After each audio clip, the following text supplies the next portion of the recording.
रोज नव्याने स्वतःला आवरायचं, सावरायचं, मनवायचं, हसवायचं आणि आयुष्य जगत राहायचं।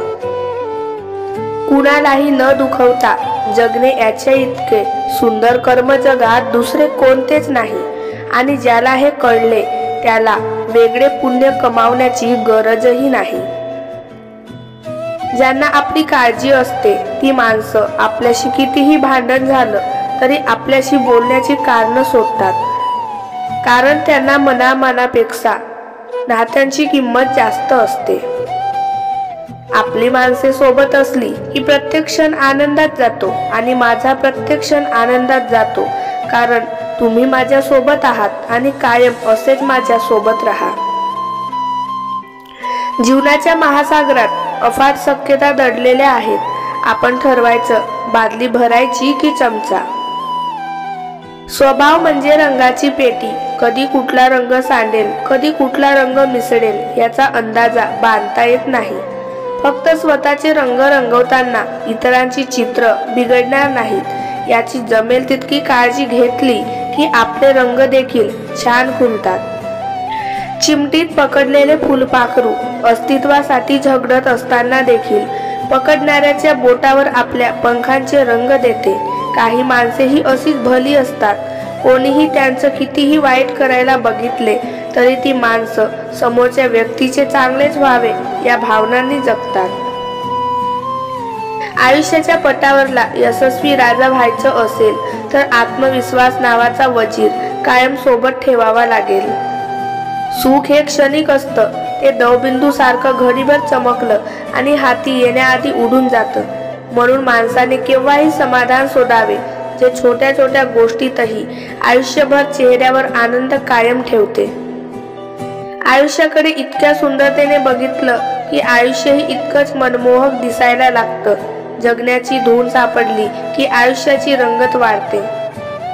प्रत्येक वेळी एकाच बाजूने विचार केला तर समोरचा चुकीचा दिसणार। दोन्ही बाजूने विचार करून बघा, कधी गैरसमज होणार नाहीत। झुकायचे असेल तर कोणाच्या विनम्रतेसमोर झुका, पण कोणाच्या शक्तीसमोर, कोणाच्या रूपासमोर किंवा कोणाच्या संपत्तीसमोर कधीही झुकू नये। चुकीचा रस्ता, चुकीची माणसं, वाईट परिस्थिती, वाईट अनुभव हे अत्यंत गरजेचे आहेत, कारण यांच्या पुढे आपल्याला कळतं की आपल्यासाठी नक्की काय आणि कोण योग्य आहे। स्वतःच्या तोंडून मोठेपणा सांगून माणूस कधीच मोठा होत नाही। तो कसा आहे हे फक्त दोन जणांना माहीत असते, एक अंतरात्मा आणि दोन परमात्मा। परिस्थितीप्रमाणे बदलणारी माणसे सांभाळण्यापेक्षा परिस्थिती बदलविणारी माणसे सांभाळा। आयुष्यात कधीही अपयश अनुभवायला मिळणार नाही। कितीही कमवा पण कधी गर्व करू नका, कारण बुद्धिबळाचा खेळ संपल्यावर राजा आणि शिपाई शेवटी एकाच डब्यात ठेवले जातात। कधी कधी आपण यासाठी एकटे पडून जातो की आपण खरे बोलतो, कारण लोकांना तोंडावर गोड बोलणारी आणि मनात पाप असणारी माणसं जास्त जवळची वाटतात। वाईट परिस्थिती आणि कठीण काळ हाच माणसाचा सर्वात मोठा गुरु असतो। त्या काळात एवढं शिकायला मिळतं की त्या ज्ञानाची शिदोरी जन्मभर पुरते। दिसणं कसंही असू द्या हो, पण स्वभाव हा दिलदाराच असला पाहिजे।